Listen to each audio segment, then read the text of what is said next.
If you like the story, you can support the author on Patreon. Link is in the description. Chapter 236, Finisher Encounter. Magic Cylinder. The most famous damage-reflecting trap, legendary for its use by the original king of games. For Kira to pull out Magic Cylinder at such a critical moment had even the students in the audience standing up in surprise. Blade Edge's attack is negated, and you take damage equal to its ATK, Kira said. In other words, the attack is reflected. Knew you'd have a trap ready. Then. Jaden narrowed his eyes, raising his arm. I activate my set card counter trap protection of the elements. Until the end of the turn, I can banish an elemental hero on my field to negate and destroy an opponent's spell or trap activation. This was also a trap Jaden used in the manga. I banish elemental hero Blade Edge. Magic Cylinder is negated and destroyed. Blade Edge temporarily left the field, and Magic Cylinder shattered in golden light. Cirrus wiped his brow. Phew, that was close. At least he blocked it. This is a duel where you can't let your guard down for even a second, Chumley said. Can't believe he couldn't get the attack through again. Kira just never gives an inch. Jaden laughed. Then, I activate the continuous spell Mirage of Nightmare. During your standby phase, I draw until I have 4 cards. But in my turn, I randomly discard the same number of cards I drew. Real discard or fake? Kira smiled. So far, he'd never seen anyone actually discard for real. Who knows, Jaden grinned. I set 3 cards to my back row and end my turn. A golden glow appeared on his field, a whirlpool of time and space opening. The shining hero dropped from the vortex, returning to his field. Protection of the elements returns the banished hero to my field at the end of the turn, Jaden said. Come back, Blade Edge. Elemental hero Blade Edge, ATK 2600. Kira, alright, my turn, draw. Standby phase Mirage of Nightmare activates. I draw until I have 4 cards. Jaden drew. At this moment, Appropriate also activates. Whenever my opponent draws outside the draw phase, I draw 2. Kira drew, then glanced at Jaden's field. With the anime effect, Skyscraper would also boost Blade Edge's ATK when attacked, meaning it was effectively 3600. Even BLS couldn't get through that. Then I activate Blackluster Soldier Envoy of the Beginnings effect again, Kira said. Once per turn, banish a monster on your field. I choose Elemental Hero Blade Edge. Chaos Dimension Slash. The soldier's blade swung, light and dark cleaving space toward the golden hero. This is what I was waiting for. Jaden grinned, watch, Kira, my heroes have infinite possibilities even without fusion. I activate my set card trap card Edge Hammer. I tribute Elemental Hero Blade Edge to destroy a monster on your field, and you take damage equal to its original ATK. Another hero-specific trap. Jaden's deck was full of these dedicated traps and hero combos. When it worked, some of these combinations were actually really strong. Like this one. I tribute Blade Edge to destroy Blackluster Soldier Envoy of the Beginning. So, Kira, you take 3000 damage. Kira, LP 2800. Sorry, Kira, Jaden smiled confidently. Looks like I win. Blade Edge, powered up by the trap, assembled a huge golden hammer and charged straight into BLS's blade. Then I activate my set card, Kira said. Trap card shift. When a monster on my field becomes the target of an opponent's spell/trap or attack, I can switch the target to another monster on my field. Silent Magician turned and nodded at Kira. I switch the target of Edge Hammer to the Silent Magician, said Kira. Jaden, but you have 5 cards in hand. Silent Magician's ATK rises by 500 for each, so she has 3500 ATK. Silent Magician, ATK 3500. No, Kira smiled, Edge Hammer deals damage equal to the destroyed monster's original ATK. Silent Magician's current ATK is 3500, but only her base ATK counts. So I only take her original ATK as damage. Boom. The hammer smashed down, both the white-robed mage and golden hero vanished in a storm of destruction. Which is 1000. Kira, LP 2800 1800. You're strong, Kira, Jaden said, then laughed. But now your Silent Magician is destroyed, and BLS already used its effect, so you can't attack this turn. Maybe not, Kira chuckled. Did you forget Silent Magician's other ability? Oh, right. Even though Blade Edge was gone for good, when Silent Magician was destroyed, the released energy formed a white magic circle. When Silent Magician is destroyed by battle or card effect, I can special summon a Silent Magician monster other than herself from my hand or deck, ignoring summoning conditions. From the intersection of chaos and order, the Light Magician descends. Silent Magician LV8. A white silhouette spun from the magic circle, robes fluttering, staff twirling, silver hair billowing like a dream. Silent Magician LV8, ATK 3500. The students in the stands held their breath. Now, with Blood Edge tribute, Jaden's field was empty. Jaden, LP 3300. In just a few seconds, Jaden's finishing move became Kira's counterattack. A complete reversal. Silent Magician LV8, direct attack. Kira ordered. White light gathered at the staff's tip, a magic blast flying straight for Jaden. Then I activate my trap. Jaden raised his hand and shouted. A hero emerges. Chapter 237, Did you really shuffle? Bonus. A hero emerges. When your opponent declares an attack, randomly select a card from your hand. If it's a monster card, special summon it directly to the field. If not, send it to the graveyard. Jaden currently had 4 cards in hand, all drawn this turn thanks to the effect of Mirage of Nightmare. So, there's no way this setup was planned last turn, since whether he'd draw a monster, or which monster, is theoretically random. Of course, for true duelists, everything is inevitable. So you really do have confidence in your luck? Kira smiled. Ha ha ha, I do. But just to be safe. Jaden said, I'll chain the quick play spell emergency provisions, sending my spell/trap cards on the field to the graveyard and gaining 1000 life points for each.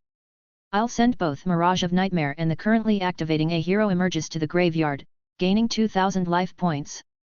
Jaden, LP 3300 LP 5300. A second layer of insurance. This way, even if Kira doesn't select a monster card, and Jaden takes the full brunt of Silent Magician's attack, he won't lose immediately. Of course, since A Hero Emerges has already activated, sending it off the field won't affect its resolution. Jaden chuckled and showed up his 4 cards. Pick one. Kira pointed casually, the second from the left. Nice, it's a monster card. Jaden said. So I special summon Card Blocker in defense position. Card Blocker, Def 400. He smiled confidently, I'm pretty good at this.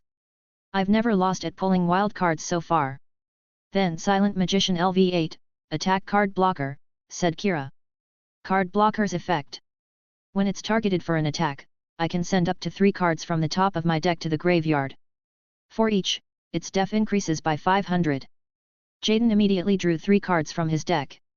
I'll send all 3 to the graveyard. Card Blocker's def increases by 1500. Card Defender, def 400 def 1900. Of course, even this much def doesn't matter before Silent Magician. His real aim is to mill 3 cards as resources. Boom! A magical light sphere crashed down, the little shield quickly pierced, and Card Blocker exploded. Then I set 2 cards face down and end my turn, said Kira. Alright, my turn. Draw. Jaden glanced at his drawn card and immediately played it. Spell card Fifth Hope. Shuffle 5 elemental hero monsters from my graveyard back into the deck, then draw 2 cards. Cards flew out of the graveyard in golden light. I'll shuffle Avian, Burstinatrix, Clayman, Bublemon, and Blood Edge back into my deck. The 5 cards returned in order. Jaden quickly shuffled and slid the deck back into his dual disc. Then I draw 2 cards. Appropriate's effect, Kira said, when you draw outside your draw phase, I also draw 2 cards. Activate Pot of Greed. Right after drawing, Jaden revealed another card. Draw 2 more cards from my deck. Kira chuckled, then I'll draw 2 more as well. Kira became more convinced his judgment was right. This continuous trap, unremarkable in the real card game, was insanely strong in the anime world. In this relatively slow-paced environment, with lower special summon frequency, it was even better than the infamous hand trap Max C. And facing this card, Jaden's situation felt similar to the competitive dilemma, to push through Max C or not. If he doesn't have a combo to break through, doing nothing might mean losing next turn. If he accelerates his own draws, there's a chance to turn the tables but also a risk of giving the opponent more cards. In a way, this card is like the anime-only version of Max C. Jaden looked over his newly drawn combo and smiled again, haha, my deck is telling me it's enjoying this duel too. You're really strong, Kira, so strong it's crazy. But that just makes me burn even brighter inside. You're incredible too, Kira smiled. Not just idle flattery, he meant it sincerely. To be able to wield so many bizarre combos so smoothly, it's no wonder he's a natural-born card genius. That's a must. And for the sake of the duel we've both been waiting for, I have to get even stronger and do even better. Watch carefully, Kira. I'm going to use this duel to try and surpass myself. He played another card with a flourish. I activate this card again. Spell card Fusion Birth. Manga card. Kira frowned. That again? The spectators were also shocked. In this situation? How? Fusion Birth, send the top 5 cards of your deck to the graveyard. If among them are the exact fusion material monsters, you can fusion summon using those materials. Chumley was dumbfounded, but last time, Jaden stacked the fusion materials on top of his deck with a spell before activating Fusion Birth. But this time, he'll have to leave it all to fate. Misawa narrowed his eyes, then smiled. Interesting. Can you really pull it off, Jaden? The previous combo, using Soul Return to stack the fusion materials before fusion summoning with Fusion Birth, was tricky but still counted as standard in this world. After all, duelists in this world always seem to have 2 card combos glued together. It's just normal. But to blindly mill 5 cards and just happen to get all the fusion materials, that's something only the invincible God Hand could do. No worries, Cirrus said with mysterious confidence, Big Bro's draws are the strongest. Now, by Fusion Birth effect, I'll send the top 5 cards of my deck to the graveyard. Jaden drew 5 cards at once, catching a glimpse from the corner of his eye as he did. Then, a fiery gleam flashed in his eyes. Success! Jaden triumphantly revealed 4 cards. What I drew are the elemental hero monsters I just shuffled back: Avian, Burstinatrix, Clayman, Bublemon. With the 4 attributes Earth, Water, Fire, Wind, I'll do a quadruple fusion. Appear now. Elemental hero Electrum. The whole crowd erupted. Nanny. Even the teachers and students, by now used to Jaden's miracle draws, were dumbfounded. Blindly milling 5 cards and getting the exact 4 for a quadruple fusion? And they're the same 4 you just shuffled back in? Did you really shuffle? Chapter 238, Miracles Flash. Bonus. Elemental Hero Electrum, ATK 2900. When Elemental Hero Electrum is fusion summoned, all cards both players have banished return to their decks. Jaden said, so, all the cards Kira banished returned to his deck as well. A few cards flew out from the dimensional vortex, returning to Kira's deck, which then shuffled itself. Actually, as one of Jaden's early game quadruple fusion trump cards, Elemental Hero Electrum looks impressive, but is really only good for specific combos. Its return all banished cards to the deck effect was basically made up on the spot in the anime when fighting Lyman Banner, whose ace monster's ATK depended on the number of banished monsters. So Jaden just whipped this up on the fly. Ignoring that, though, summoning Electrum now is extremely threatening.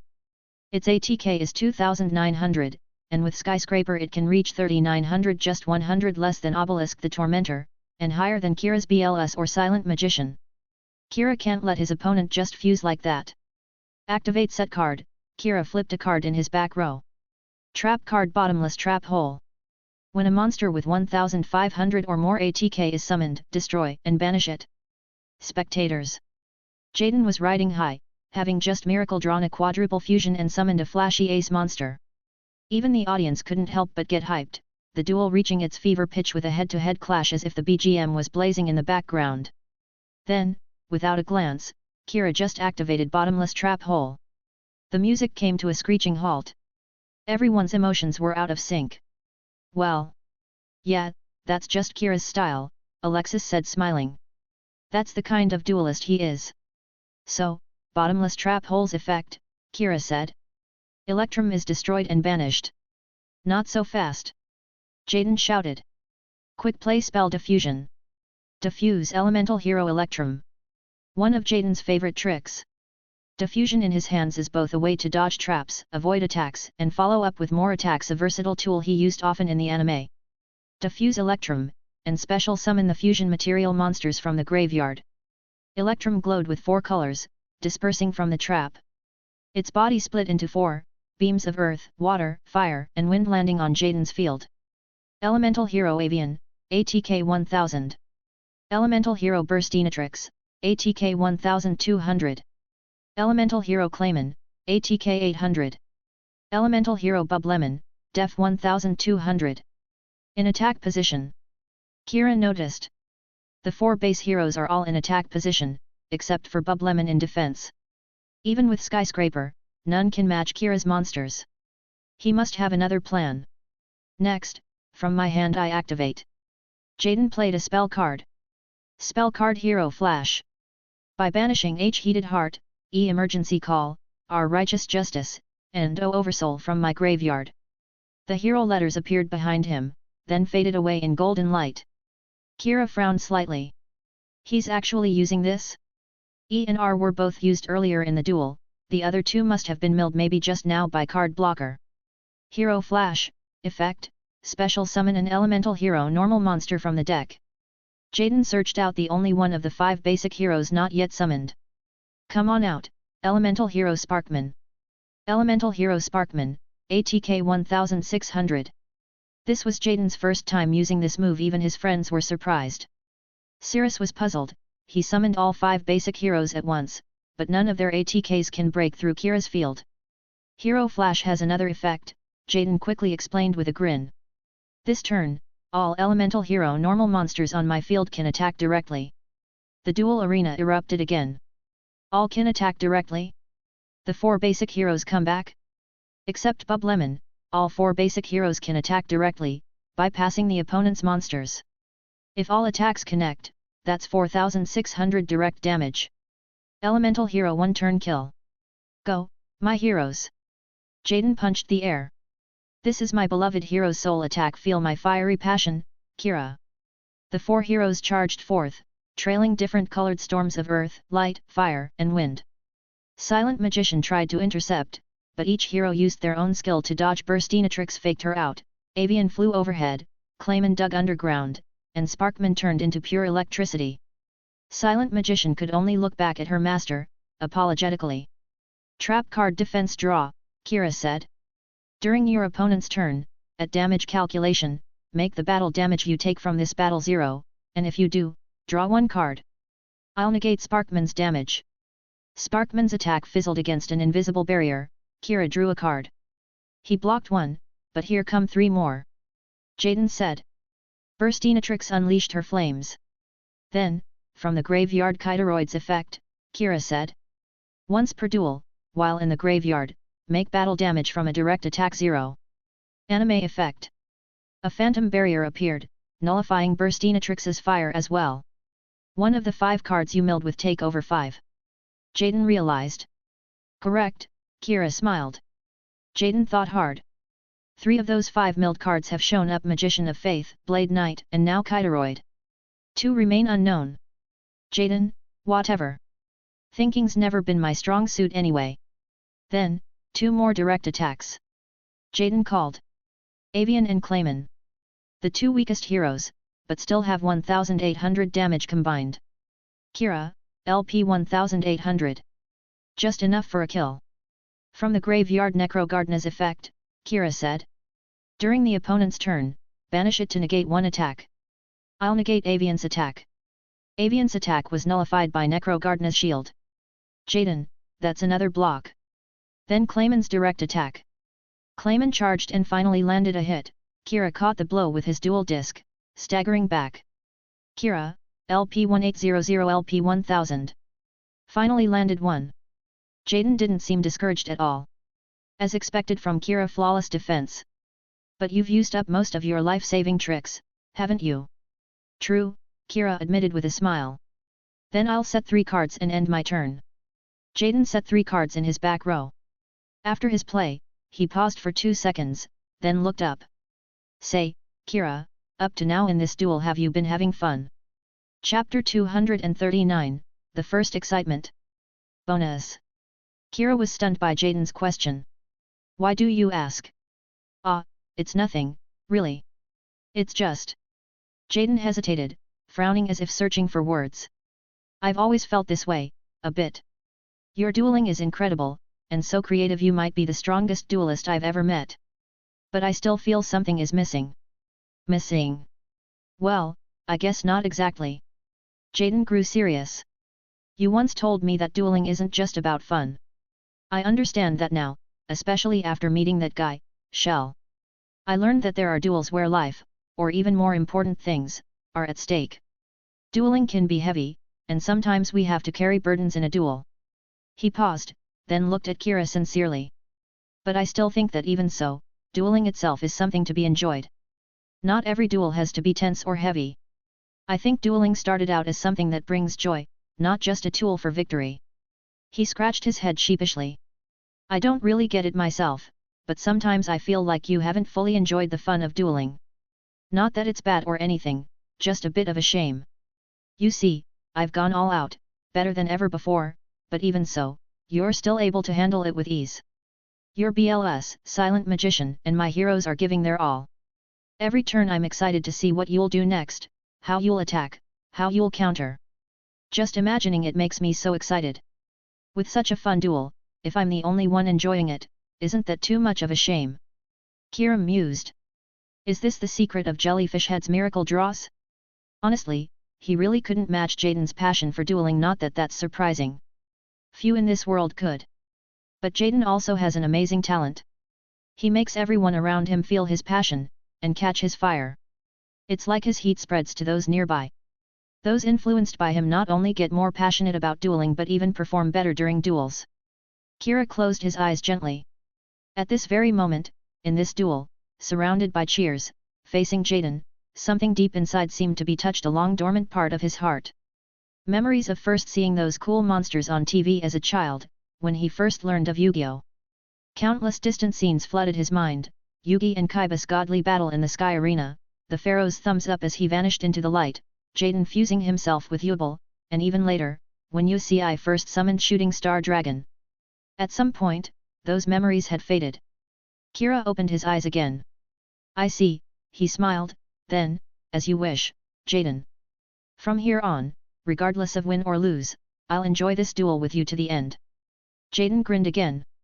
Hey, that's the way. But let me say first, I'm still going to win. Ha, we'll see about that. My turn, draw. Kira said. I'll play this card from my hand. Quick play spell, emergency provisions. I'll send my continuous trap Narukami Waterfall to the graveyard, gaining 1000 life points. The trap dissolved into light, its energy absorbed by Kira. Kira, LP 1000 LP 2000. Life recovery. Wait, Jaden sensed something, you discard Narukami Waterfall's restriction. That trap affected him far more than Kira, but not entirely one-sidedly. Neither player can send monsters from hand to graveyard, it's not just fusion summoning it impacts. Correct. I'll now activate this card, Kira continued. Ritual spell Super Soldier Synthesis. Send light or dark monsters from hand to graveyard whose levels total 8, then send a monster of the opposite attribute from deck to graveyard, and ritual summon using those two as material. I send 4-star light beginning night from hand, and 4-star dark evening twilight night from the deck as ritual material, ritual summon. The altar appeared, and the young knights turned into light and dark energy.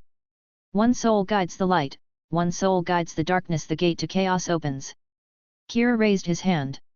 Ritual summon Black Luster Soldier, descend. From the whirl of light and darkness, the sword of chaos split the heavens. BLS spun in the storm, landing with divine pressure. Black Luster Soldier, ATK 3000. There he is, Black Luster Soldier. Jaden cheered, the legendary warrior who fought alongside Yugi Muto since the Duelist Kingdom.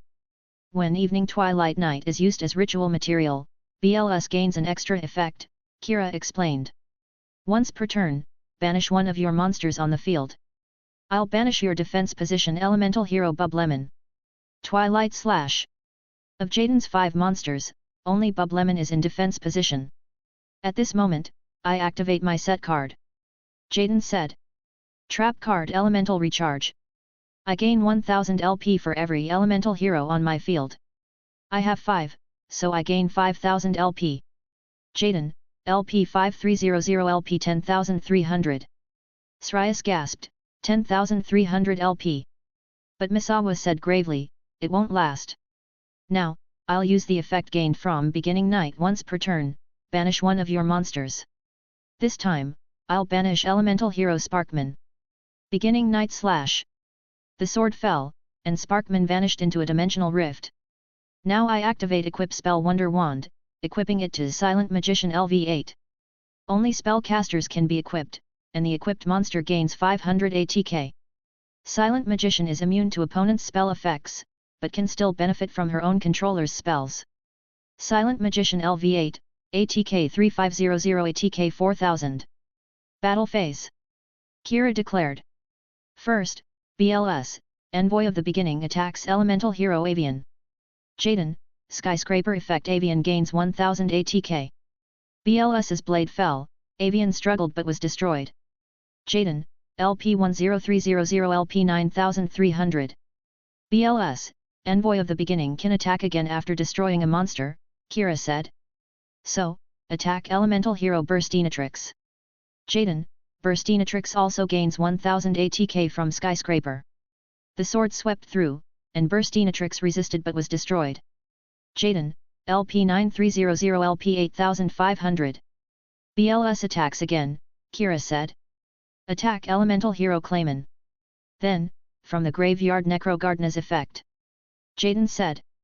Banish Necrogardna from my graveyard to negate your attack. Your BLS's attack is negated. Necrogardna's phantom appeared, blocking BLS's flurry of blows.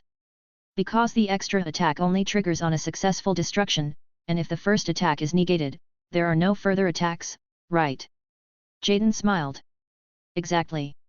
Kira nodded. Finally, Silent Magician LV8 attacks Elemental Hero Clayman. Silent Magic Burst.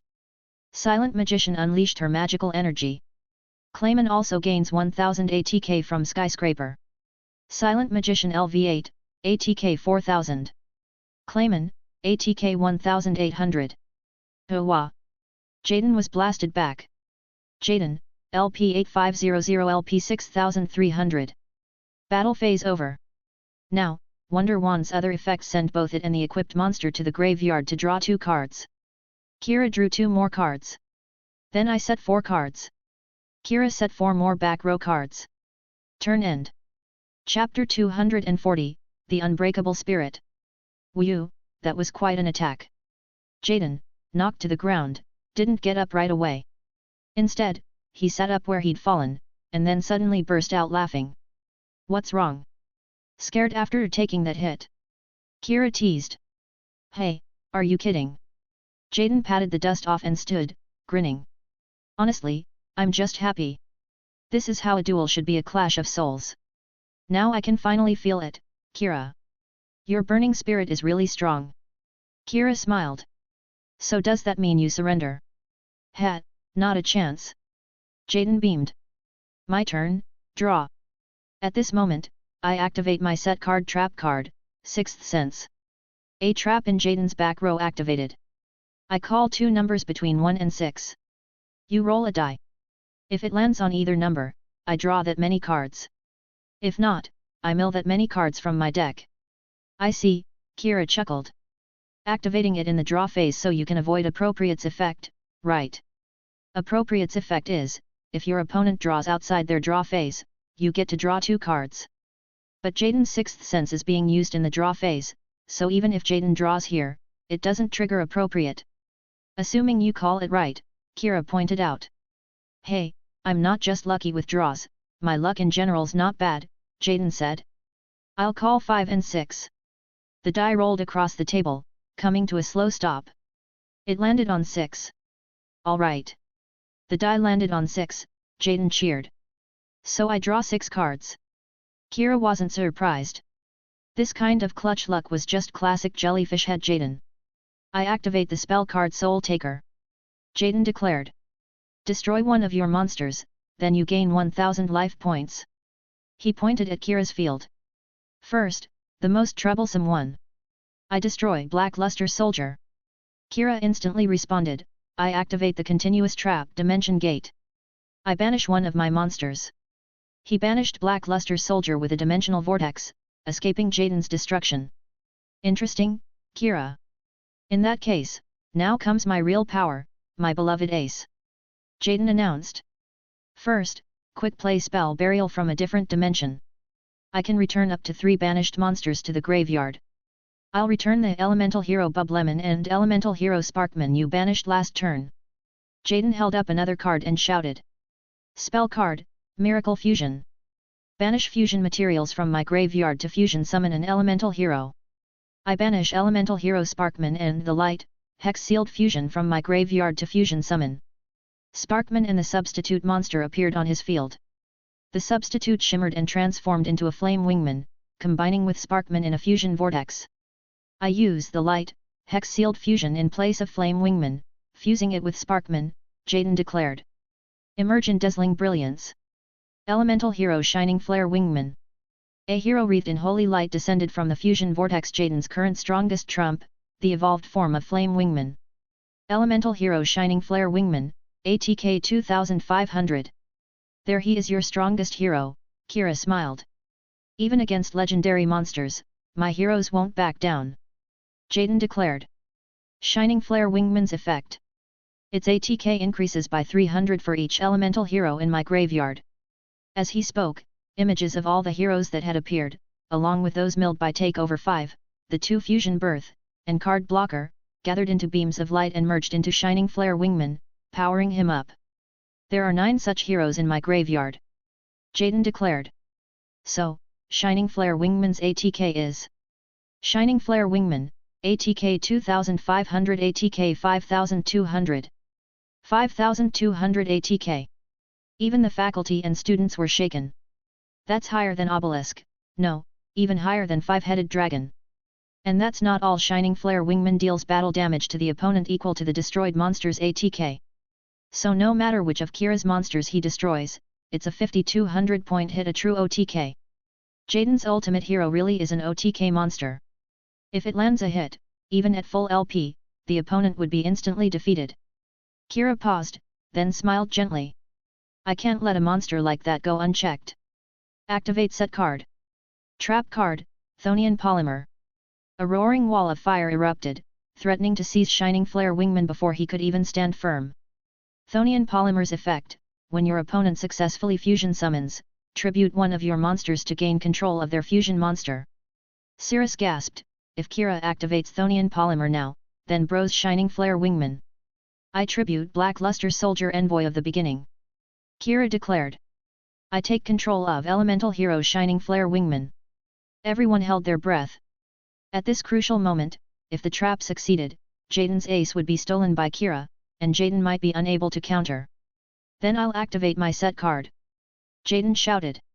Continuous trap Dimension Gate. I banish one of my monsters. I banish elemental hero Shining Flare Wingman. A dimensional rift opened, absorbing Jaden's hero, dodging the wave of flames. Everyone. The same trap again? Are these two really brothers in arms, countering each other like this? So that's how it is. Kira smiled. Seems we've influenced each other more than we realized. Maybe so. Jaden laughed heartily. Kira, you really are fun. Duels with you are the best. Kira smiled. Say that after you win. Ha, of course. Jaden grinned. Both aces vanished from the field, leaving both sides with empty fields. Next, I activate the spell Remove Trap. Jaden said. Destroy one face-up trap card on the field. I'll destroy my own continuous trap, Dimension Gate.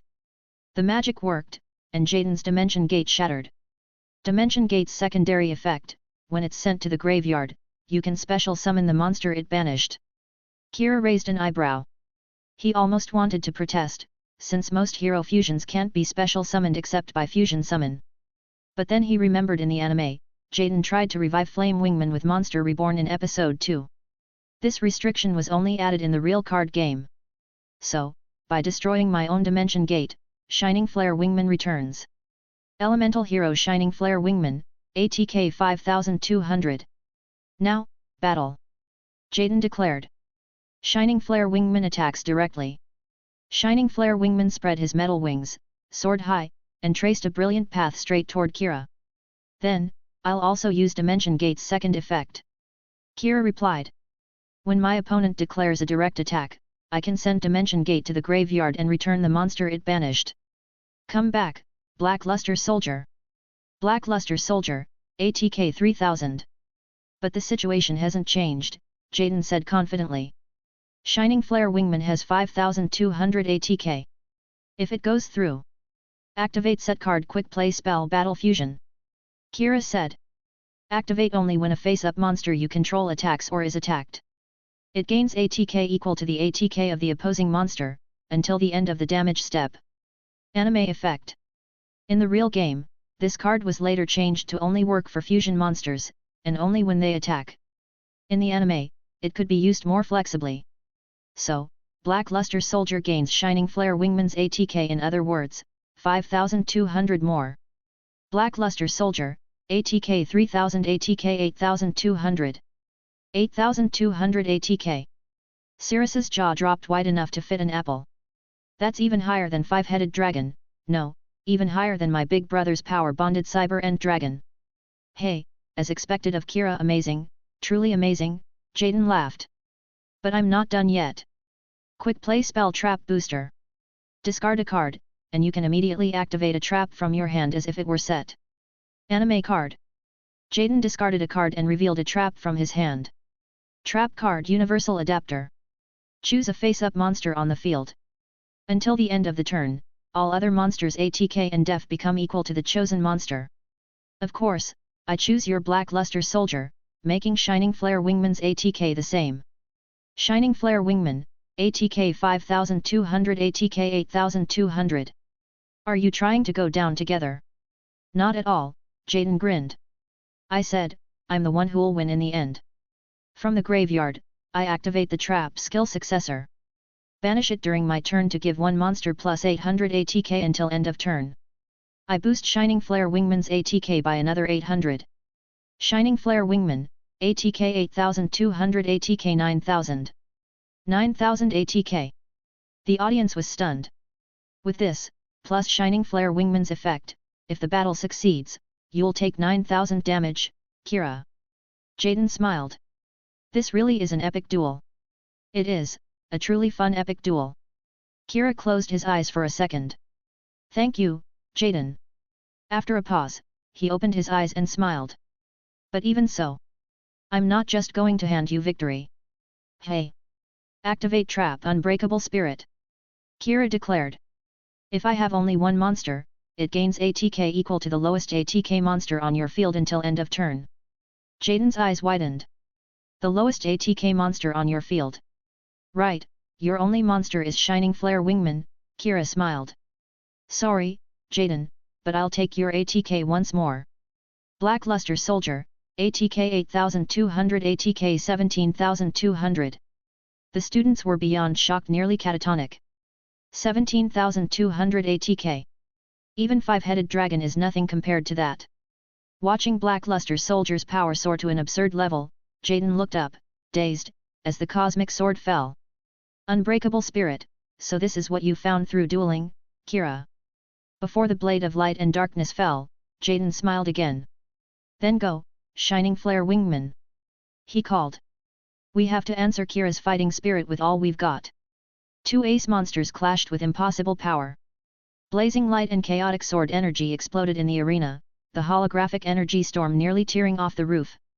Jaden, LP 6300. Chapter 241, North Academy. The duel ended. For a long moment silence. Then, someone stood up and began to clap.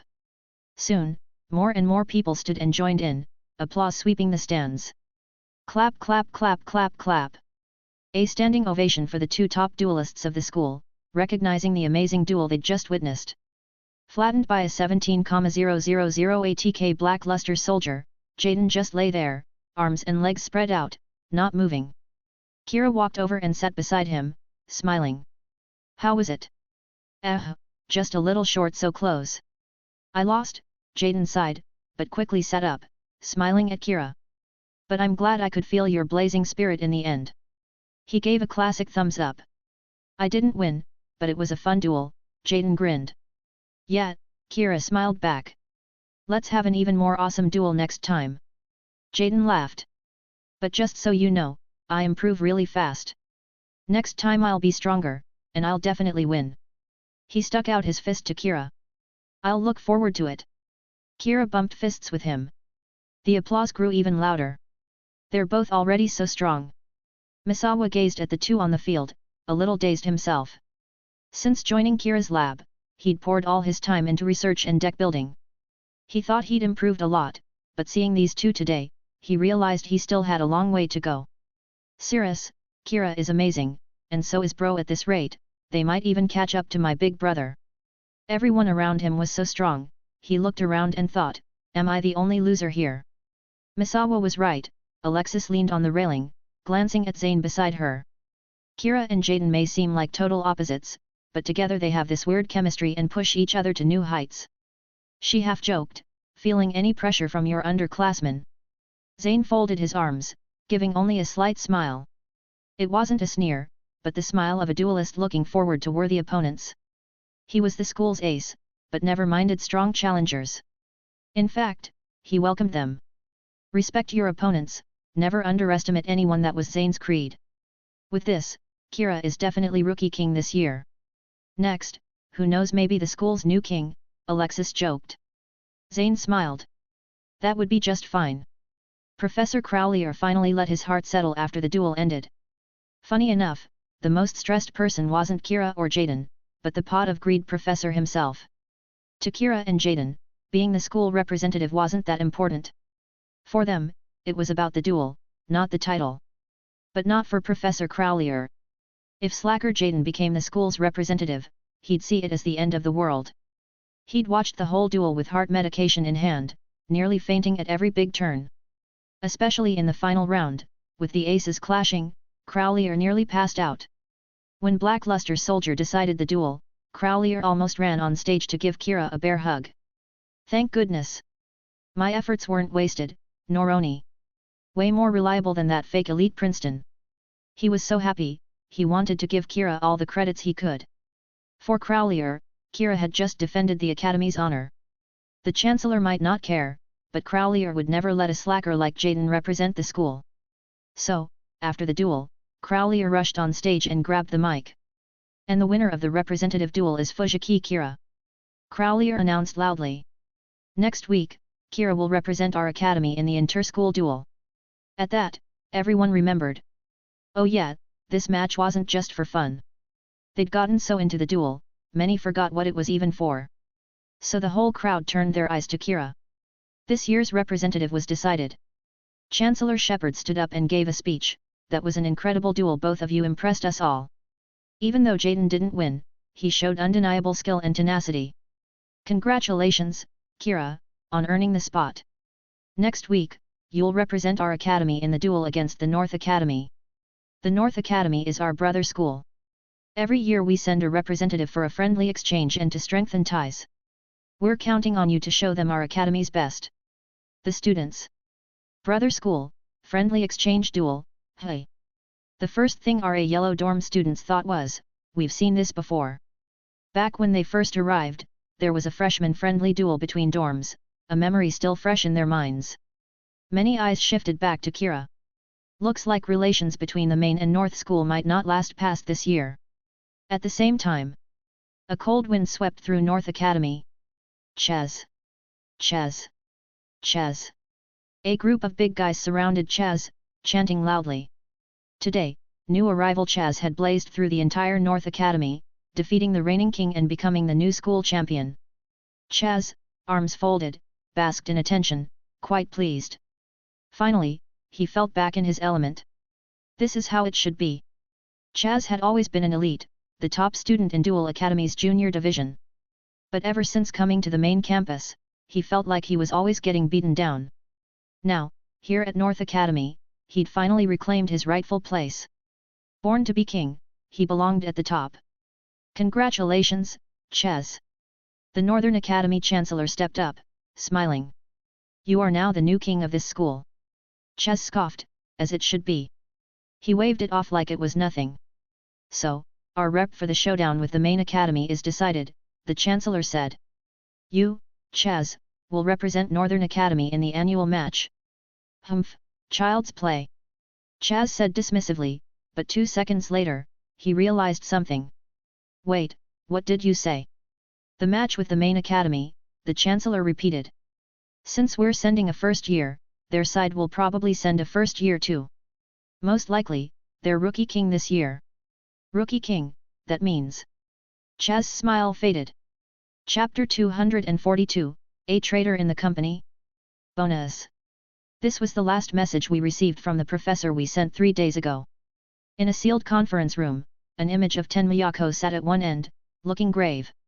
We've been investigating the AI hacker incident, and the trail led us to Hane City, Yako said seriously. One of our card professors went to investigate but encountered unexpected resistance. Now he's missing. Was he attacked? Mokuba asked, frowning. Seto Kaiba replied, understood. Kaiba Corp will investigate as well. No, that's just it, President Kaiba, Yako said, lowering his voice. Before he disappeared, our card professor's last message mentioned certain dark duelists. Assassin duelists for hire, the kind who take jobs for money. So your man was taken out by a killer? Mokuba asked. That's what we believe. We cross-checked his last message, tracked the money trail, and unexpectedly found out who was paying. Who? Mokuba pressed. Yako paused. Kaiba Corp. Seto Kaiba's eyes narrowed slightly. Impossible, Mokuba said. We've never done anything like that. I believe you, Yako nodded. Mokuba was taken aback. You mean? There's a traitor inside Kaiba Corp. Kaiba said quietly, with a contemptuous smirk, as if it was nothing. I'll handle this personally, Kaiba said coldly. I have a score to settle with the one behind this. Sounds like you know something. Yako asked. Just a hunch. I'll let you know when I'm sure, Kaiba replied. I understand. Yako nodded. Good luck, President Kaiba. With that, his hologram vanished. Mokuba stood up. So, we're going to Hane City. Yes. We need to take care of this ourselves, Kaiba replied calmly. Makes sense. Mokuba thought for a moment. But I promised Kira I'd let him know if we made progress after all, he's a target too. Should we bring him in? Kaiba thought for 2 seconds. Then gave a dismissive chuckle. Do as you like. For Kira, the duel with Jaden wasn't just a match. Jaden didn't care much about being a representative, and neither did Kira. What mattered most was the duel itself. He'd already expected this duel would give him new insights, maybe even a breakthrough after all his study and practice this semester. And he was right, maybe even more than he hoped. During the duel, he felt infected by Jaden's passion, as if he couldn't help but immerse himself more deeply in every draw, every attack and exchange, not just calculating each move, or focusing on winning or losing. All the theories in the world can't match the lessons of real dueling. This mysterious feeling can't be taught in class, or by any master, it has to be experienced, with heart and body. He had no proof, but Kira felt like he'd just broken through a limit, as if his skills had leveled up. Even his bond with his dual spirit felt closer. It even led him to a new idea, maybe it was time to try something he'd never dared before. Mixing different archetypes together. Maybe that's the step you need to become truly top tier in this world. Combining archetypes brings more possibilities, raises a deck's ceiling, and reduces the chance of being locked out of a duel. Of course, a deck that can out anything is still impossible. Only with custom cards could you get that, and that's another level altogether. For now, it was just an idea. He'd need time to test and build it. But only a day after this idea, his friends greeted him with fiery enthusiasm. Take my tutu. Alexis waved her tutu at Kira. Not an actual tutu, but a card ATK 1000, and can attack directly if all opposing monsters have higher ATK. Kira, you like direct attackers, right? Alexis said. Use this. Direct attackers are a different kind of power. Kira. It's not a rare card, he could have used it already if he wanted. But honestly, it's not as good as Invincible Submarineroid. Misawa handed him his ace card, take my water dragon. It's a killer against fire monsters, if you face any, it'll be a game changer. Kira. Bro, have you read your water dragon's summoning conditions? This card can only be special summoned by the spell card Bonding H2O. Bonding H2O, tribute 2 Hydrogen and 1 Oxygen to special summon 1 water dragon. In real play, it's almost impossible. Even with perfect combos and luck, why would I ever summon this? It's the classic resource-intensive and hard to summon, but still kind of useless card. But for Misawa's sake, Kira didn't say it aloud. Seeing their enthusiasm, Chumley joined in, take my koala, too. Cirrus wanted to offer his roid, take my roid. Then realized, wait, Kira already plays roids and is more famous for it than me. Especially Submarineroid and Psychroid, they're known as his RA Yellow Dorm trademarks. So, never mind. Kira laughed, maybe I'll just shuffle all your decks together and play whatever I draw. To his surprise, his friend's eyes lit up. Really? That's a great idea, Misawa said, already analyzing. With our decks combined, we'll have offense and defense, every possible tactic covered. Yet. Chumley pounded his palm. With so many styles mixed in, no opponent could ever predict your next move. Kira, what do you think? Would it work? Kira smiled. Yeah, sure. He realized his thinking was too conservative. He'd dismissed the idea as ridiculous, but his friends were seriously considering sending him into the representative duel with a hodgepodge deck. But then he remembered. Back in the day, Yugi once took Kaiba's deck, shuffled it into his own mid-duel, and actually pulled off a win. Yugi's deck was always a mishmash of engines, and Kaiba's too. Nobody else could have made that work, but Yugi did. Kira realized his perspective was too narrow. I see, Kira mused. A real duelist can make any deck shine in their hands. Exactly. Alexis said eagerly. So, you'll use my Cyber Tutu, Misawa, and my Water Dragon, Chumley, and my Koala. Kira gave them a polite smile. Hee hee. All right, leave Kira alone about his deck. Jaden appeared, clapping him on the shoulder with a smile. Being school rep isn't the point. The duel's about having fun. He gave Kira a thumbs up. You'll show us another awesome duel, right? Kira smiled back. Jaden always reliable. Just then, his terminal beeped. He checked. It was a message from Mokuba. There's been progress on our last case. Want in? Chapter 243, The President's Goal Bonus. The vast blue sky stretched endlessly. The white dragon's body reflected the sunlight, like a silver sword slicing through the peaceful clouds, leaving a long white trail behind. From a distance, it looked exactly like a white dragon soaring through the skies. Anyone unfamiliar might really believe a spirit had appeared. But that wasn't the case. This was Seto Kaiba, the company president, who had built a jet plane almost perfectly replicating the appearance of the white dragon. Over the years, President Kaiba had devoted himself to making the white dragon the symbol of both his company and himself. This was reflected in every aspect of his life, and of course, his personal vehicle was no exception. The Blue Eyes jet was a super jet built at great cost by Seto Kaiba, representing the pinnacle of this world's technology. Its engines were so quiet for the cabin passengers that it was nearly silent. Passengers could barely feel the engine's operation. They might even start to believe they were riding an actual white dragon.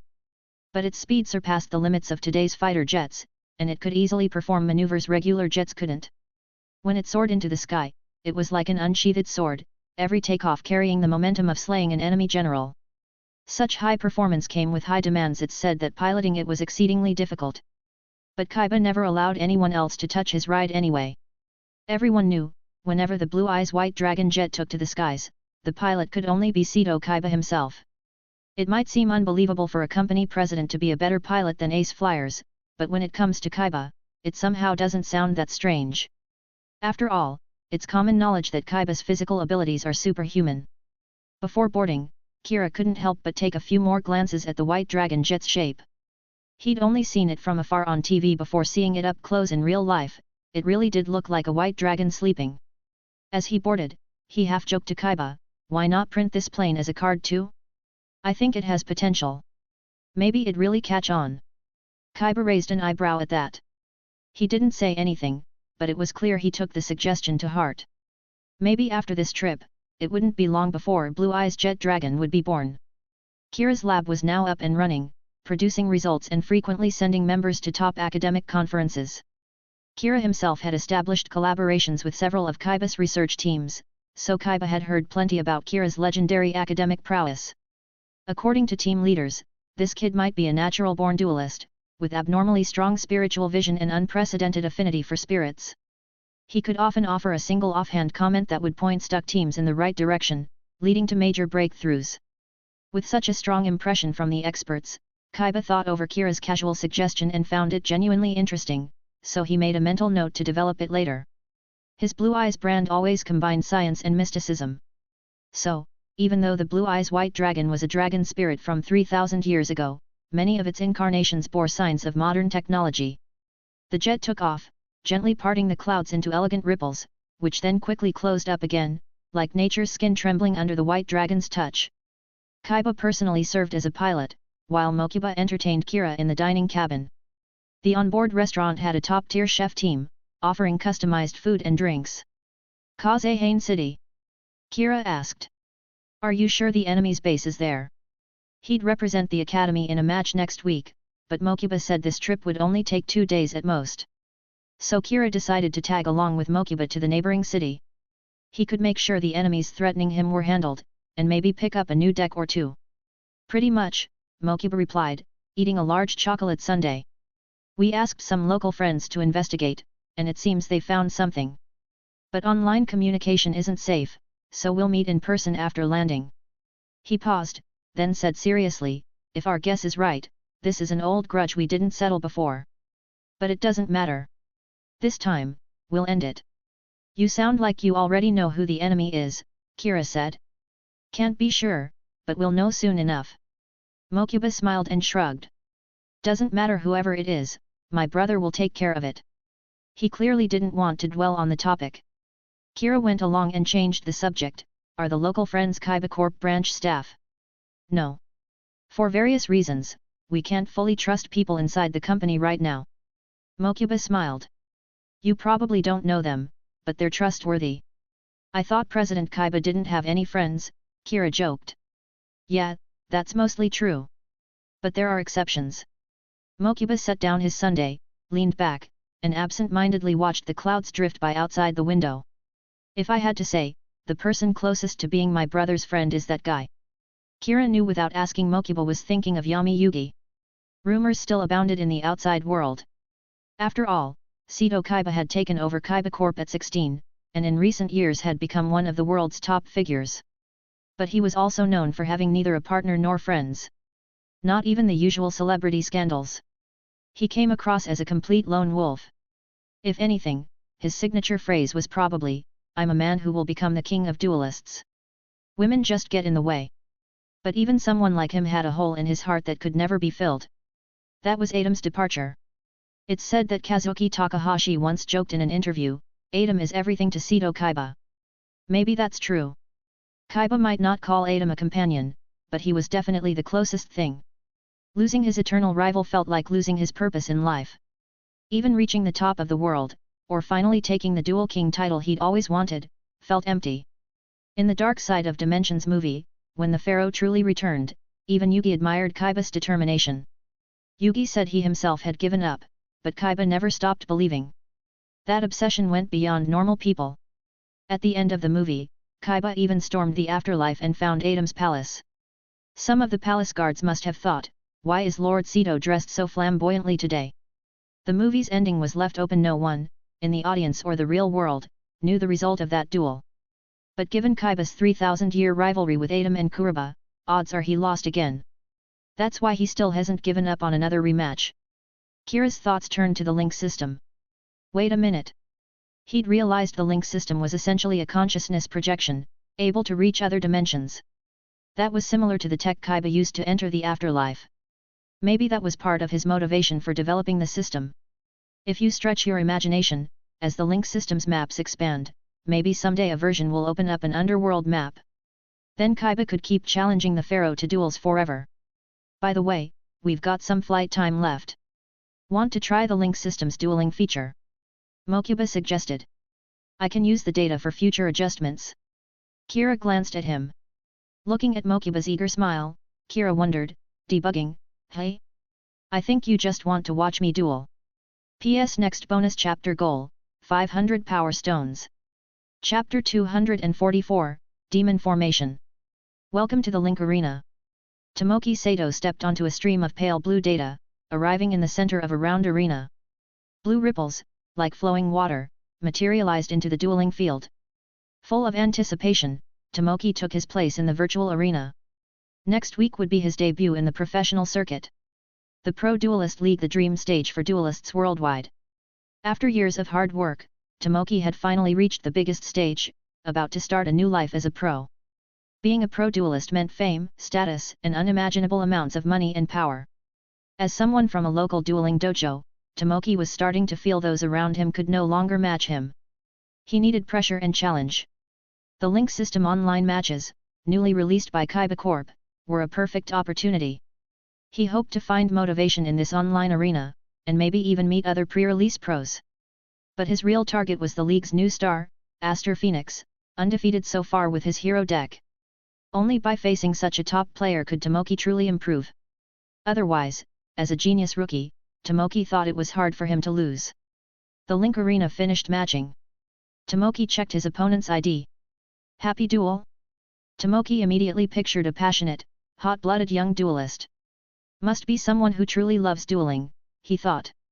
Of course, online IDs were all virtual. But as a pro, Tomoki used his real name just to show his confidence as a genius newcomer. The virtual avatars entered the arena. Tomoki cut to the chase, "Are you a pro?"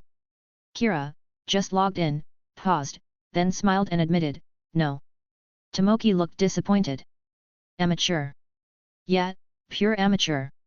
"Alright." "Sigh, looks like another easy win. This'll be boring."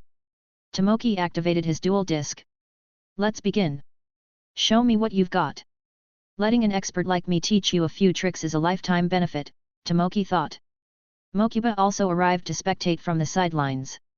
Whoa, his first opponent is a pro, or rather, semi-pro. Mokuba checked the opponent's info. Tomoki Sato, a rookie pro, debuting next week. After reading that, Mokuba's expression turned complicated as he looked at Tomoki. He's got his debut coming up next week. Hope today's duel doesn't shake his confidence. Duel X2. Kira, LP 4000. Tomoki, LP 4000. The dual disc lit up, indicating Tomoki could choose turn order. The genius teen glanced at his disc. "I don't slack off just because my opponent's an amateur.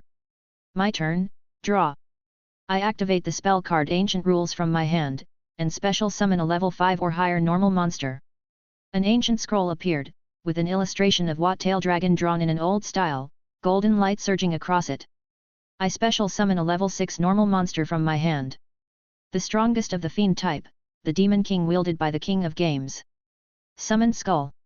Dark clouds churned as if an invisible hand stirred a giant vortex. Thunder flashed in the clouds, like a silver dragon weaving through. A giant demon emerged from the black clouds, its body covered in white bones, looking fierce and terrifying under the lightning. Every bone seemed to tell tales of endless slaughter. "Summon Skull, ATK 2500. Yugi's monster," Mokuba murmured. "Summon Skull, a level 6 that only needs 1 tribute but has 2500 attack, always a popular card, and still rare today. Now it even had new evolved forms, recognized by pros as having further potential. Of course, most of Yugi's ace monsters had since been proven to have evolving potential." "Then I set a card to my back row and end my turn," Tomoki said. "My turn, draw," said Kira, drawing 2 cards. "I set a monster in the front row and a card in the back." "That's it?" "Hey?" Tomoki raised an eyebrow, a little disdainful. "That's it? This kind of slow dueling would get you schooled in the pro world. Let me teach you how cruel it is." He smiled confidently. "Thanks for the lesson, Mr. Professional," Kira said politely. "Naturally. My turn, draw." Tomoki drew, then immediately took 2 cards from his hand. One went to the graveyard, and one he played. Spell card cost down. Discard a card, and reduce the level of all monsters in my hand by 2. So, my level 6 Skull Archfiend of Lightning drops by 2 to level 4. I can normal summon it with no tributes. He raised the card high. The Demon King, after a long evolution, takes on a new form and becomes the ruler of thunder. Skull Archfiend of Lightning, summon. A lightning bolt crashed from the black clouds, exploding onto the field. It looked almost identical to Summon Skull but was wreathed in terrifying lightning. Its bones formed a suit of armor, and its roar echoed like thunder. Skull Archfiend of Lightning, ATK 2500. So the evolved summoned skull appears, Mokuba thought. Summoning two big fiends at once, not bad for a professional rookie. Too bad he's facing the wrong opponent. Hope today's duel doesn't affect his debut next week. Now I activate my set card, Tomoki said. Equip spell, Metal Silver Armor.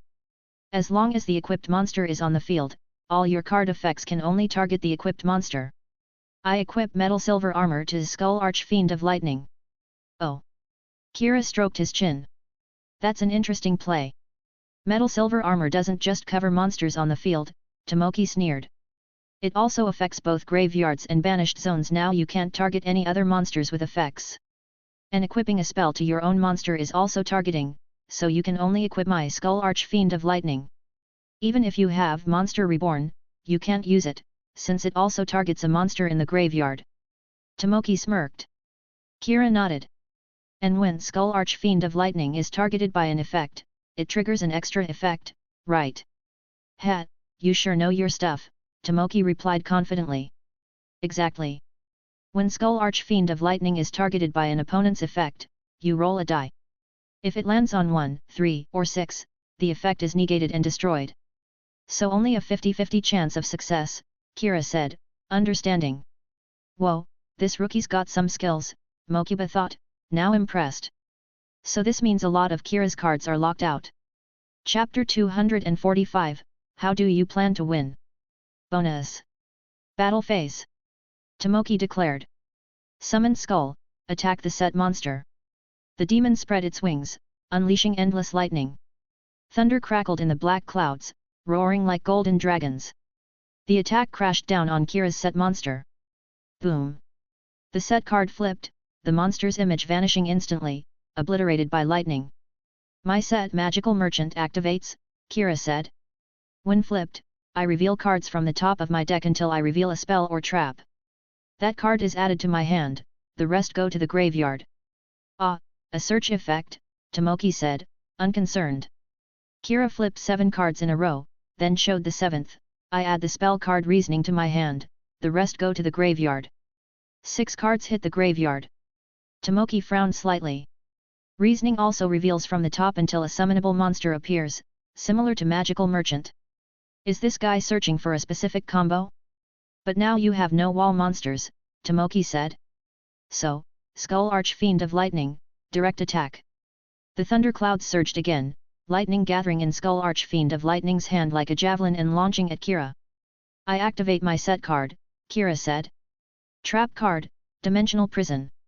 When an opponent's monster attacks, it's banished. A dimensional rift appeared, blocking Skull Archfiend of Lightning's fierce attack. Dimensional Prison also targets, so because of Metal Silver Armor, you can only target Skull Archfiend of Lightning. Tomoki smiled. But, Skull Archfiend of Lightning's effect also activates. Demon's Roulette. A sphere with numbers 1-6 floated above Tomoki's hand, fire igniting at 1 and spinning clockwise. If it lands on 1, 3, or 6, Dimensional Prison is negated and destroyed. The fire spun like a windmill, then slowed and stopped at 3. Ha ha ha, it's 3, Tomoki grinned.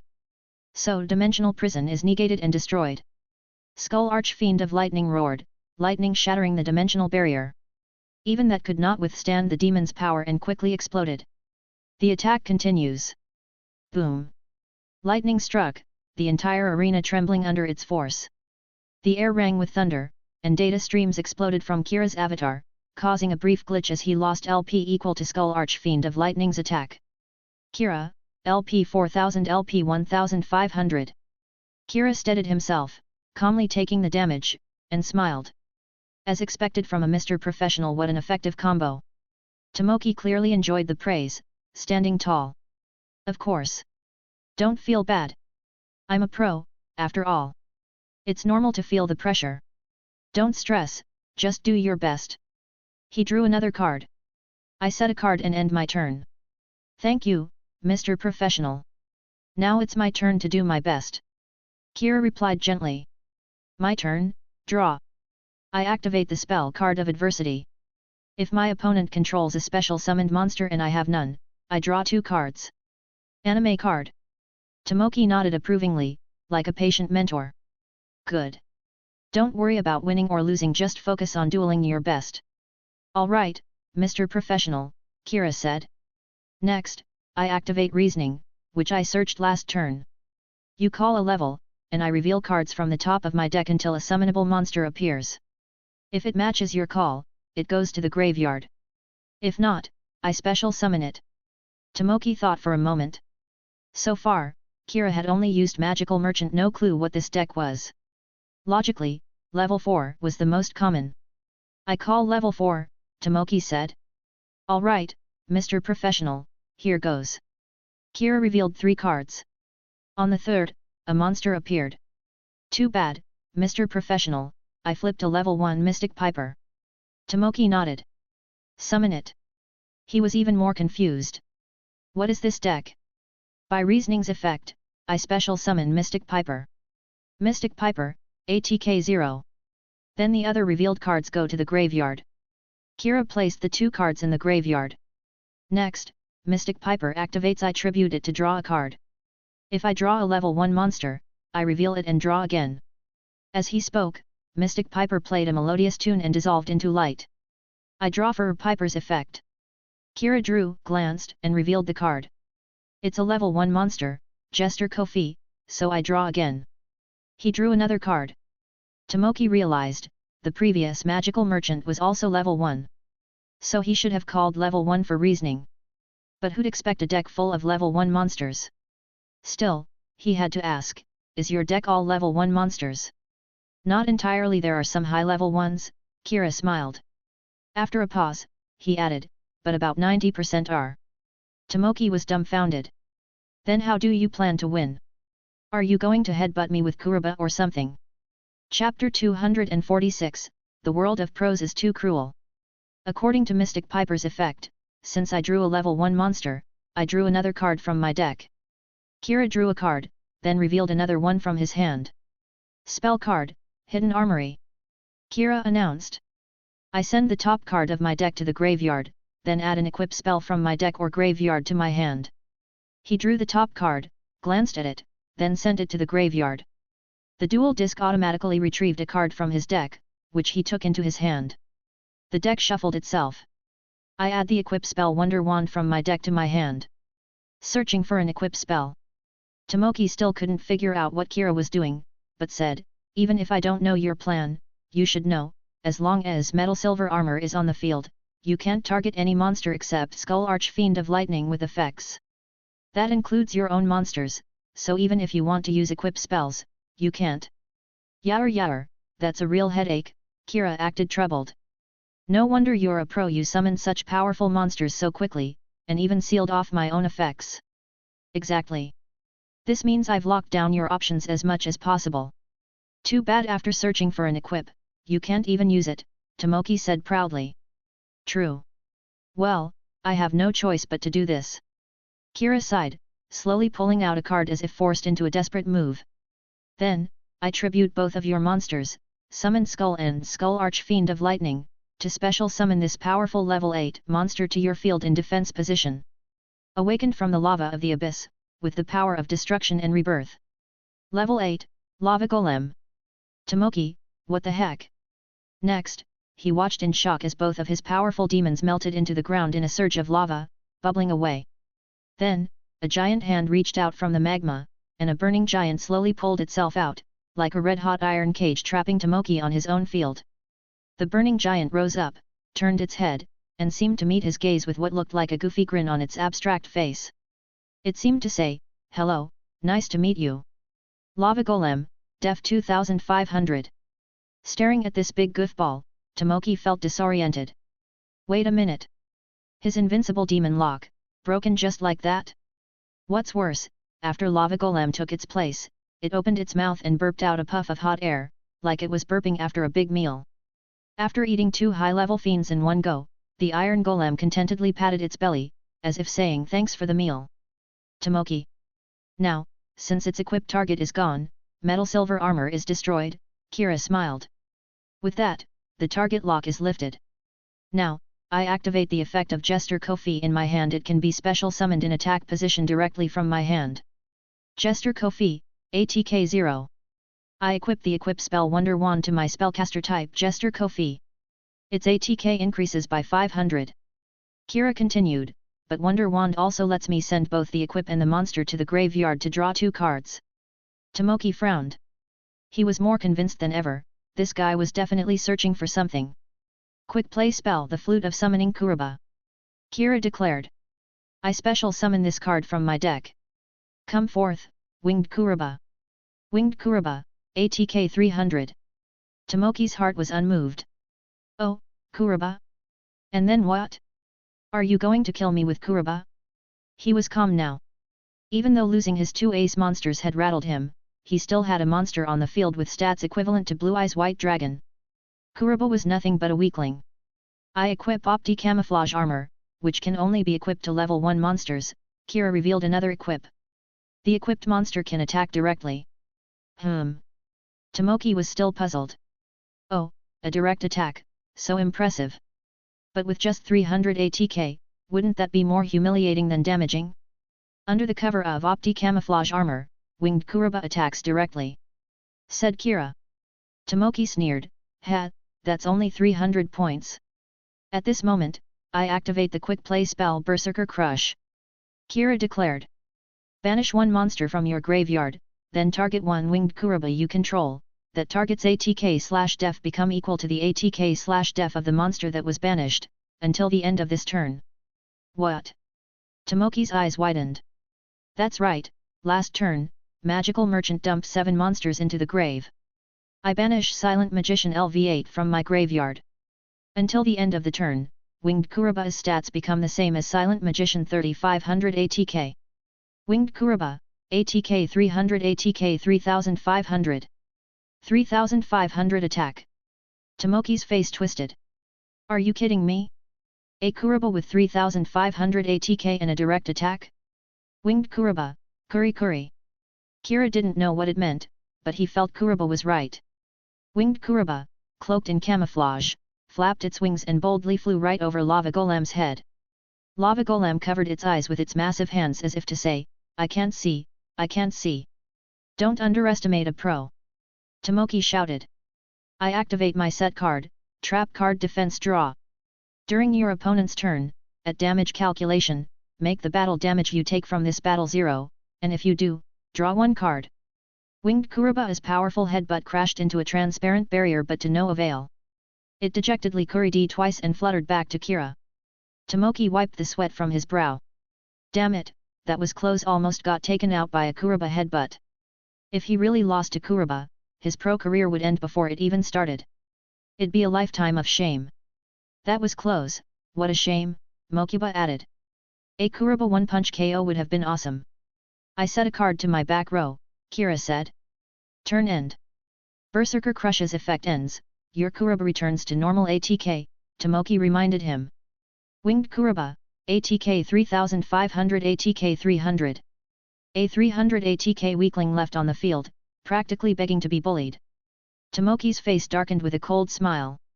Almost suffered the humiliation of being killed by Kuruba, he'd make up for it this turn, with interest. My turn, draw. Standby phase, Lava Golem's effect, Kira said. The controller takes 1000 damage. Tomoki, ugh. Tomoki, LP 4000 LP 3000. In his iron cage, it was like a pile of crap dropped on his head. Tomoki grunted. If that Kuruba attack had gone through last turn, and then he took Lava Golem's burn, he'd be done for. It's a scary combo, but it still looks like I have the upper hand, Tomoki said. Switch Lava Golem to attack position. Die by your own monster's hand. He waved his hand. Lava Golem, attack Winged Kuruba. Lava Golem had a terrifying 3000 ATK, Winged Kuruba only 300, a tenfold difference. Kira had only 1500 LP left, this punch would end the duel. Tomoki's eyes gleamed, I win. But he didn't even realize that his attitude had changed from easy win to I must destroy this guy. He was getting way too into it. You gotta stay calm, Mr. Professional. If you lose your head this easily, you'll pay for it in the pro circuit, Kira said, shaking his head with a serious tone. Tomoki. Wait, who's the pro here? Why are you lecturing me all of a sudden? I activate my set card, Quick play spell Transcendent Wings. Kira declared. I discard 2 cards to evolve Winged Kuriba into Winged Kuriba LV10. Transcendent Wings, the rare Kuriba card. The original went to Jaden at Duel Academy, but Kira got another in his Kaiba Corp Kuriba deck. Bathed in holy light, Winged Kuriba rapidly evolved, spreading magnificent angelic wings. Winged Kuriba LV10, ATK 300. It evolved straight to level 10. Tomoki felt a sense of doom. But even as level 10, it only has 300 ATK. LV10's effect, Kira smiled, during your battle phase, I tribute it to destroy all your attack position monsters, and you take damage equal to their total ATK. Tomoki's brain froze for several seconds. All his attack position monsters, which means... He instinctively looked at the big goofball. Lava Golem looked down at him and even pointed at itself as if to say, yup, me. Lava Golem, ATK 3000. Tomoki, LP 3000. Tomoki. The Genius Pro rookie almost laughed in frustration. Burned for 1000 in standby, now Lava Golem has exactly 3000 ATK. A perfect 4000 damage OTK, no more, no less, just enough to kill him. Not a single point wasted. Winged Kuriba LV10, activate effect. Kira said. I tribute it to destroy Lava Golem, and you take damage equal to its ATK 3000. Winged Kuriba vanished in a burst of golden light, followed by Lava Golem's explosion. The molten giant burst apart, burning Tomoki and his iron cage to ashes. When his LP hit 0 and he was logged out of the virtual arena, Tomoki looked up and let out a long breath. He started to wonder if the pro world was just too cruel for him. Maybe he wasn't cut out for dueling after all. Tomoki, LP 3000 LP 0. Chapter 247, The Blue Eyes Welcoming Crew. The link system really is something else. Logging out and returning to the Blue Eyes jet, Kira was very satisfied. Now I can duel opponents from all over the world at any time. And travel time, like on a flight, could be used more effectively. Grinding and training could be scheduled to maximize efficiency. Right. Mokuba smiled. Told you it was a good idea. But then he thought, happiness in the world is conserved. If someone finds joy through the link system, someone else loses it. For example, today's case, the unlucky rookie pro, Tomoki Sato. He was considered promising but had yet to debut. Suffering such a blow a week before his first match, who knows how it'll affect his performance. Mokuba looked at Kira with a complicated expression. As more duelists encounter Kira through the link system, who knows how the pro scene will change. He had a feeling that someday, Kira's name would be notorious, no, legendary among pros. Maybe he'd even become such a feared boss that pros wouldn't dare mention his name. That's the future, though. For now, the first pro victim had appeared. Even after logging out, Tomoki was still in shock. A haunted Kuriba. A lava golem. And that opponent's ID. Happy duel. Thinking back, Tomoki had assumed the opponent must be a passionate young duelist. Now, he just wanted to laugh at his own naivety. Happy duel. He tried seeing things from the other side's perspective. Yeah, they probably had a blast. It's like the satisfying feeling of getting revenge on society, but the cost is making your opponent doubt their whole life. Hope he's alright, Mokuba muttered. He meant, of course, the unlucky rookie pro. Who? Kira asked. Oh, nothing, Mokuba replied. He saved the replay anyway, planning to show it to his brother after they landed. Though his brother never said it, Mokuba had learned to read his mind. He'd noticed his brother actually enjoyed watching Kira's duels, just like himself. There were 2 reasons for this, Mokuba thought. First, at Seto Kaiba's level, most duels weren't interesting anymore. Even the so-called genius pros hyped by the media looked like little kids to him. But Kira was different. Regardless of skill, his duels were new and, above all, entertaining. Second, Mokuba guessed, Kira's old-school dueling style probably reminded Kaiba of retired friends. We're almost there, the plane's about to land. Mokuba put away his device. The local contact should be waiting at the airport. Local friend. A gang, actually a club for dark duelists, Mokuba said offhandedly. Kira was surprised, you guys have friends like that. He'd always thought Kaiba corporate and dark duelists didn't get along, especially after seeing Kaiba kick people out of bars.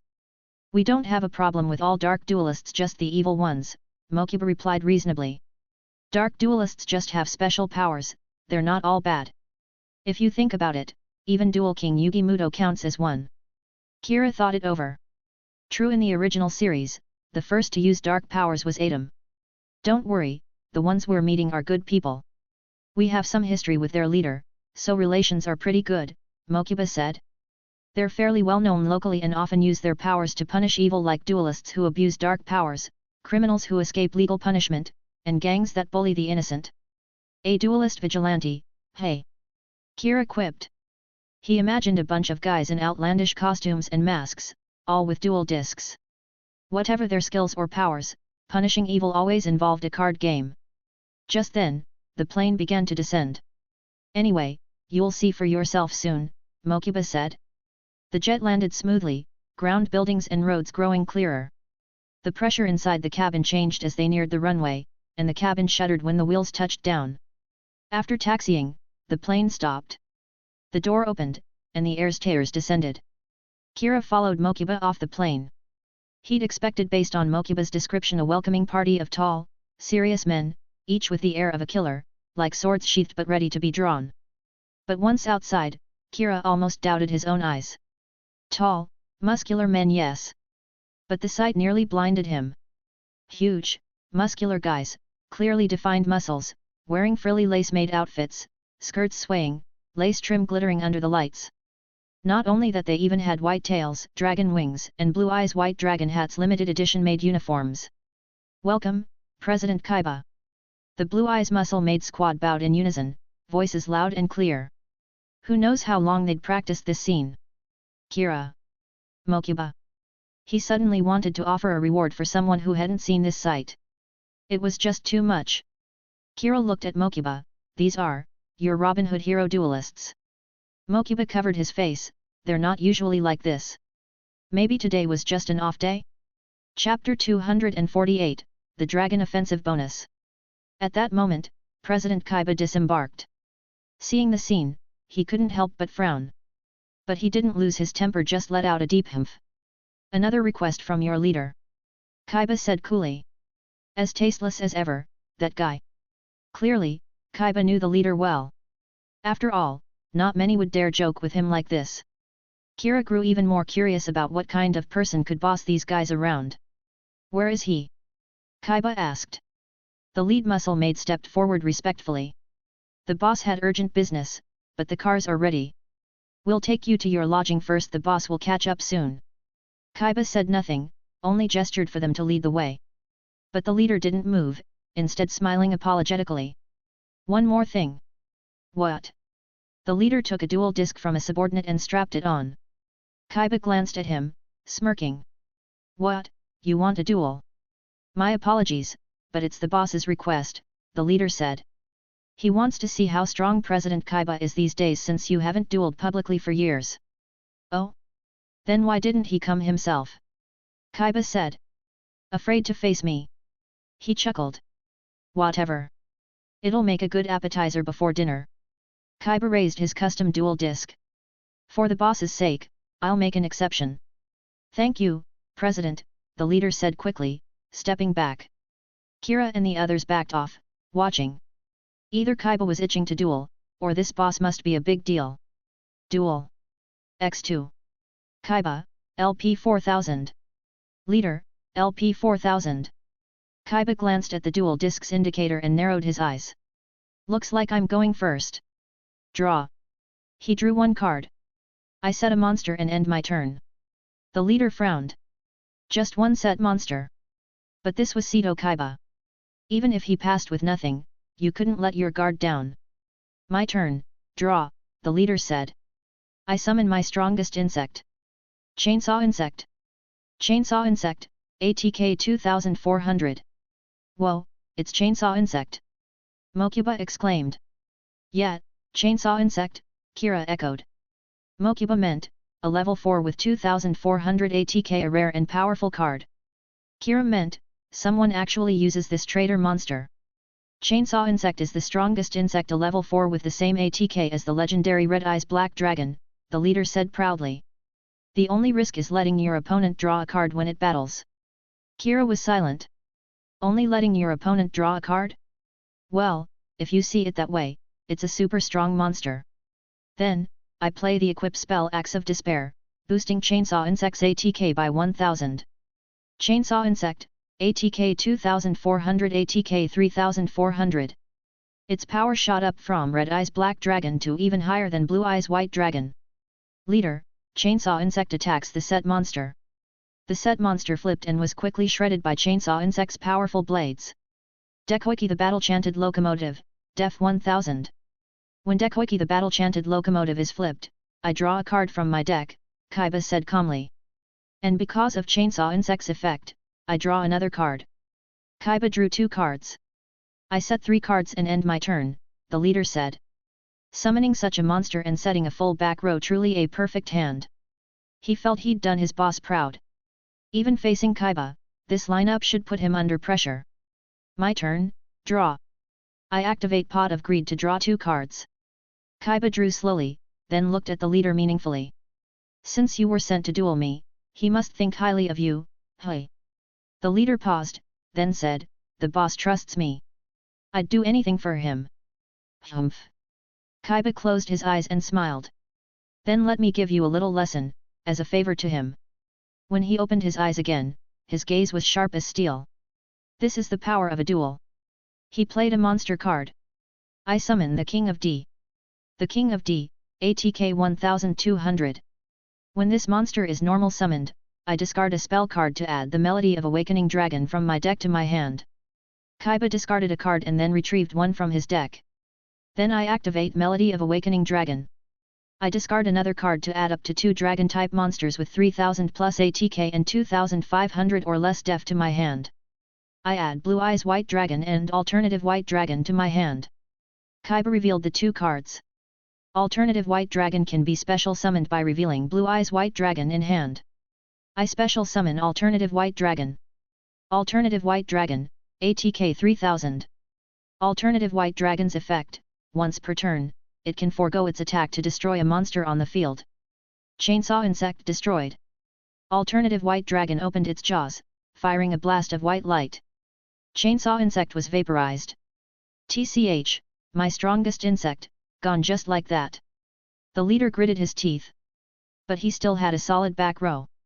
My Dictator of D in hand can special summon itself by sending a Blue Eyes White Dragon from my deck to the graveyard. Plus, by discarding the Blue Eyes White Dragon I just searched, I can special summon a Blue Eyes monster from the graveyard. Kaiba waved his hand. I revive the card I discarded for Melody of Awakening Dragon appear. Dragon Spirit of White.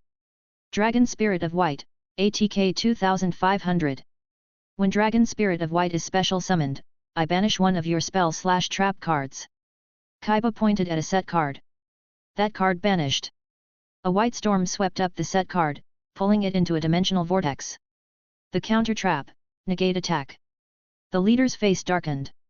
Even negate attack was. I activate polymerization. Kaiba continued. While King of D is on the field, its name can be treated as Lord of D.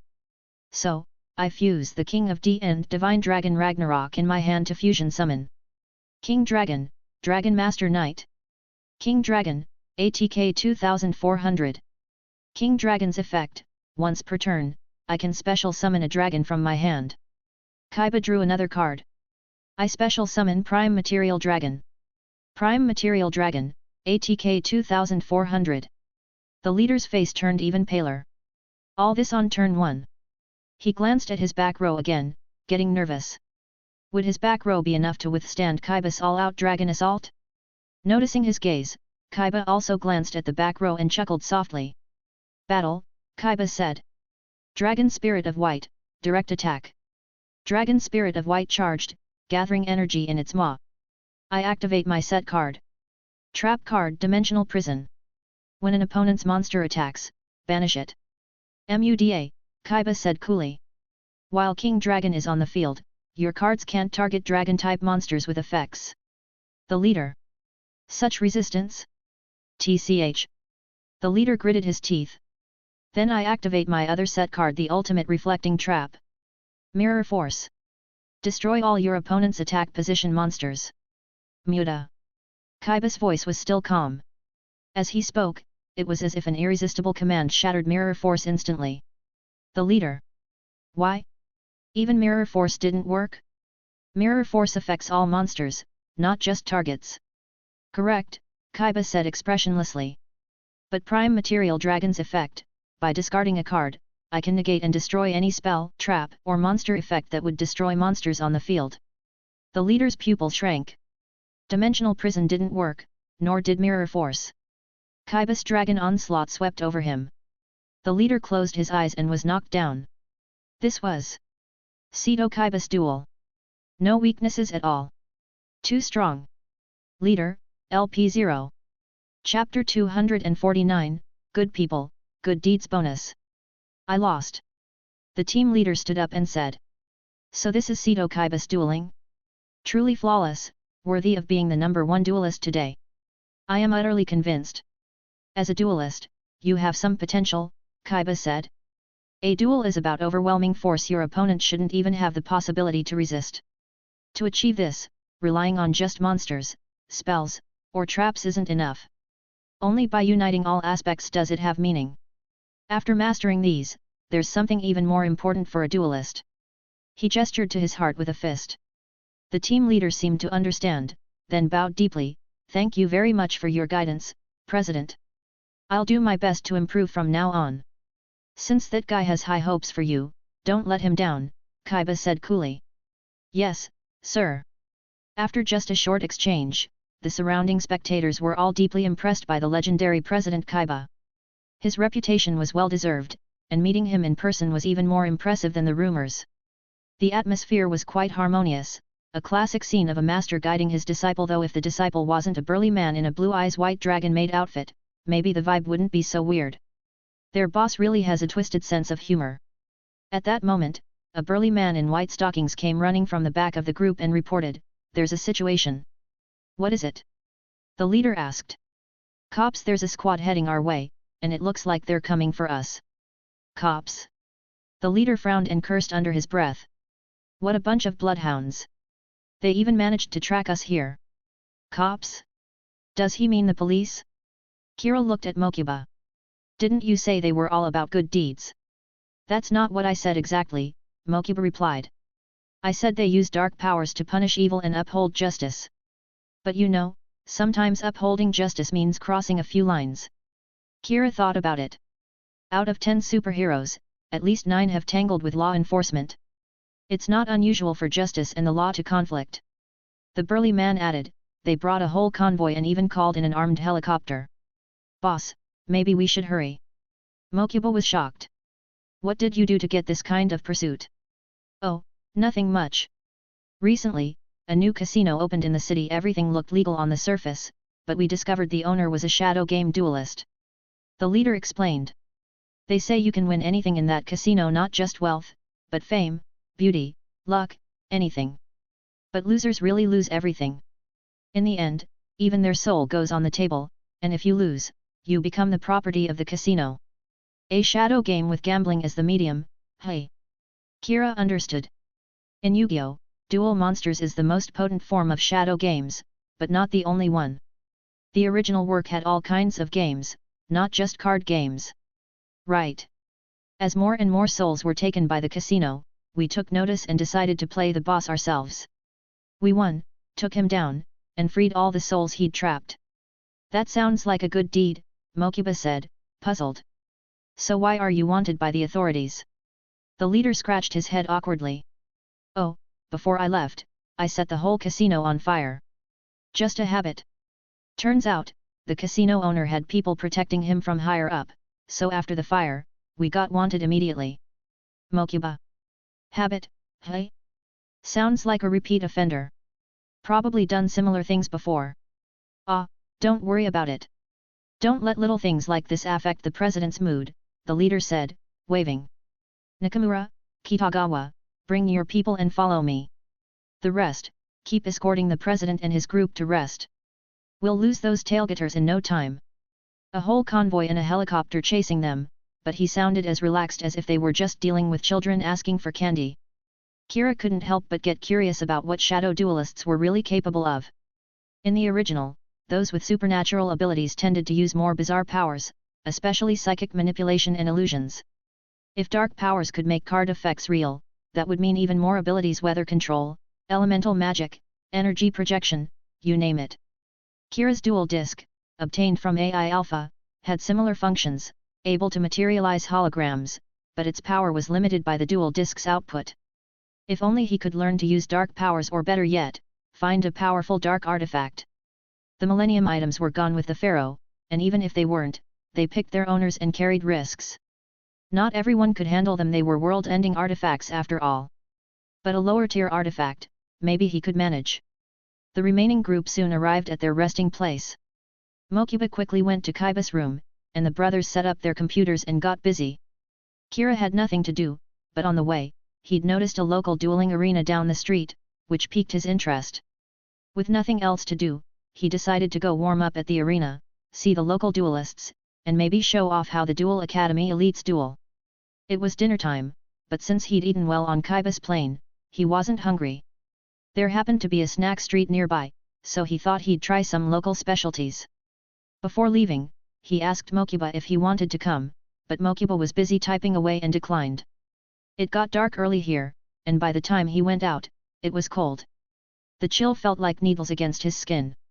The streets were empty, no crowds, no cars, just silence.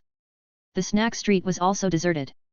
The air felt frozen, even the wind seemed to be holding its breath, not daring to disturb the eerie stillness. Distant street lights cast lonely, patchy shadows, making the empty street look even more desolate. Something wasn't right. Kira realized that at once.